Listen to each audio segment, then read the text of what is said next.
Olá, meus amores. Na aula de geografia de hoje, nós vamos falar sobre a importância do censo demográfico, tá? Então, aqui o livro traz para nós, olha, já vimos que o Brasil é o quinto país mais populoso do mundo. Mas como é feita essa contagem da população no nosso país? Como você imagina que ela acontece? A contagem da população é feita por meio de recenseamento, ou seja, de uma pesquisa sobre várias informações referentes à população. No Brasil, o recenseamento, recebe o nome de censo demográfico e é realizado a cada 10 anos pelo IBGE. Então, de 10 em 10 anos, o Instituto Brasileiro de Geografia e Estatística realiza o recenseamento. Essa pesquisa coleta dados como a idade das pessoas, número de crianças, adultos e idosos, relação entre homens e mulheres, escolaridade e renda média das pessoas, entre muitos outros dados sobre a população. Por meio do trabalho dos recenseadores, que aplicam os questionários em residências de todos os municípios do país, as informações são coletadas e reunidas e os dados se tornam conhecidos por toda a população. Então, a gente percebe que de 10 em 10 anos é feita uma pesquisa chamada recenseamento para determinar o censo demográfico, para determinar a quantidade de pessoas no nosso país. E essa pesquisa ela é feita exatamente como que está aqui na imagem. Ó. As pessoas representantes vão de porta em porta e fazem algumas perguntas para os moradores. Esse desafio aqui, ó, não precisa fazer, mas se vocês quiserem também, é bacana. Continuando, a gente vai conhecer um pouquinho melhor da população brasileira. Atualmente, 51% da população brasileira é formada por mulheres, consequentemente, os homens correspondem a 49% da população. O censo classifica a população brasileira com base em diferentes organizações de dados. Uma delas faz a divisão de acordo com a faixa etária das pessoas, ou seja, a idade. Então, através da pesquisa que é realizada, vários gráficos, várias análises diferentes são feitas de acordo com as informações. Então, aqui no caso, a gente determina se tem mais adulto, ou mais idosos, ou mais crianças, por exemplo. Esse censo demográfico foi feito em 2015, certo? Na verdade, o gráfico foi montado com as informações da pesquisa em 2015. Então, a gente percebe analisando que 56% da população tem entre 20 a 59 anos, então são adultos. 30% são crianças e jovens e 14% são idosos, pessoas de 60 anos ou mais. Teremos um jogo rápido para vocês responderem, tá? Com bastante calma, tranquilidade.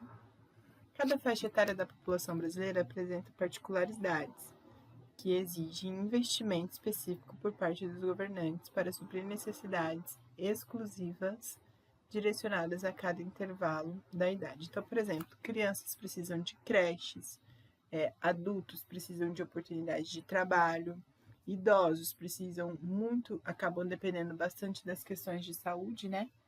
Do acesso à saúde pública, por exemplo. Então, através do censo, o governo descobre, tem mais adultos, então a gente precisa dar mais oportunidade de trabalho. Como que isso é feito? Eles fazem incentivo a empresas para abrirem na nossa região fábricas, porque daí dá oportunidade de trabalho para as pessoas. Tem bastante criança, então a gente precisa construir mais escolas. Então, o censo ele é importante para a gente saber a quantidade de população, da população, saber a faixa etária dessa população, quem tem mais, quem tem menos, se é mais adultos, mais crianças, mais idosos, e a partir disso, elaborar planos para desenvolver e realizar para permitir que as pessoas tenham uma boa qualidade de vida, certo? Então, ele vai trabalhar visando a qualidade de vida da população.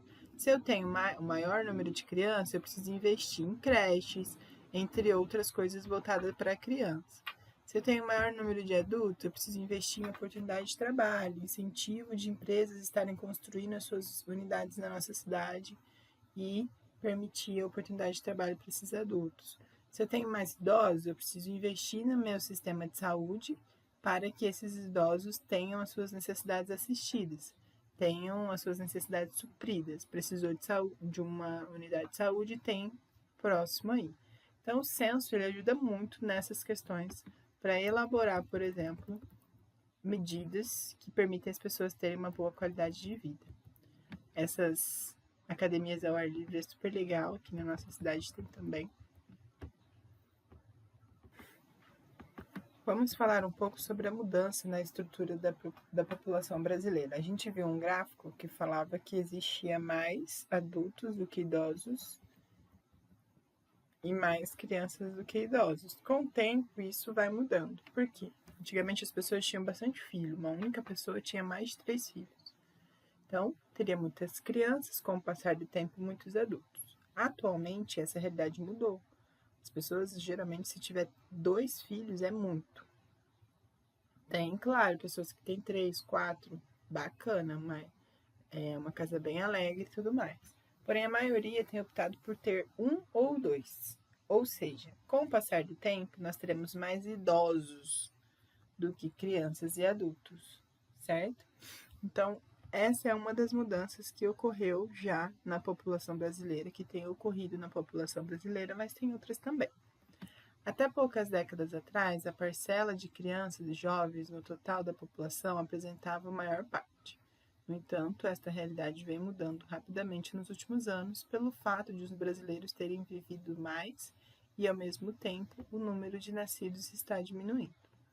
Pesquisas revelam que, em 1960, a população idosa apresentava cerca de 5%, ou seja, eram poucos. Atualmente, essa parcela corresponde a 13%, já aumentou esse percentual de idosos. O aumento da população idosa significa que a expectativa de vida dos brasileiros está aumentando, ou seja, os brasileiros estão vivendo mais. Antes, com 50, 60, já era o fim, né, da vida. E hoje não, tem pessoas chegando aos 90, aos 105. Então, está aumentando a perspectiva de vida, a expectativa de vida das pessoas, dos brasileiros. E aí nós temos um gráfico para representar. Em 1950, as pessoas viviam em média até os 46 anos. Com o passar do tempo, estamos vivendo aqui, no caso 2015, até os 75 anos. Mas por quê? Primeiro, a evolução da medicina. Então, muitas doenças que antes não tinham cura e levavam as pessoas a óbito, hoje já é tratável, já é curável também, dependendo da doença, ou pelo menos já se consegue dar uma boa qualidade de vida para a pessoa. Diabetes não tem cura, mas hoje em dia, se você fizer um tratamento, se você tomar os remédios adequadamente, você consegue conviver com a diabetes e ter uma vida tranquila. O que não acontecia há muito tempo atrás. As pessoas acabavam vindo a óbito por desconhecer o que estava acontecendo no organismo dela e não cuidar e não tratar. Certo? O aumento da quantidade de idosos na população pode ser explicado pelas melhores oportunidades, pelas melhorias proporcionadas na qualidade de vida, principalmente pela ampliação de acesso a serviços de saúde e de serviços essenciais.